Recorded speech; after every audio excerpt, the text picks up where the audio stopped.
ស្រីបងប្អូនទាំងគ្នាថ្ងៃនេះខ្ញុំនឹងជម្រាបពីជំងឺសើចជាជំងឺឆ្លងតែមានស្នាមពួកកទួក្រហម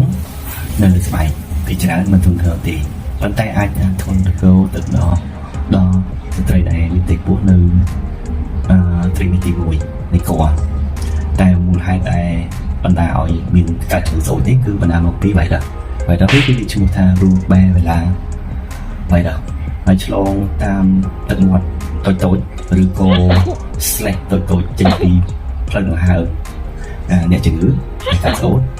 ហើយទៅឲ្យយើងអ្នកដែលមិនต้องការសោតនេះយើងដកទៅហើមចូលហើយអាចបង្កឲ្យកើតជំងឺសោតដែរហើយរោគសញ្ញាជារោគសញ្ញាមានដូចជាមុនពេលចេញទូក្រហមនៅស្បែកហ្នឹងពីមួយថ្ងៃទៅដល់5ថ្ងៃវាមានអាការៈដូចជាក្តាក់ខ្លួនមិនឃ្លានអាហារឈឺភ្នែកឈឺកឈឺក្បាលឈឺពេញខ្លួននិងឈឺសន្លាក់ហើយមានកូនកណ្ដុរនៅផ្នែកខាងក្រោមនៃក្បាលទៀតស្នាមទូក្រហមនេះដំបងចេញលើមុខនិងកហើយរៀនដើរទៅដងខ្លួននិងដៃជើងក្នុងរយៈពេលតាម24ម៉ោងទេហើយចាប់ផ្ដើមដែលបាត់ទៅវិញនៅលើមុខនៅថ្ងៃទី2នៃការចេញកន្ទុយក្រហមនិងបាត់ទៅវិញនៅដងខ្លួននិងចុងដៃទាំងចុងជើងនៅថ្ងៃទី3អញ្ចឹងការព្យាបាលយើងទៅពីគ្រោះជាមួយកូវីដជាបន្ទាន់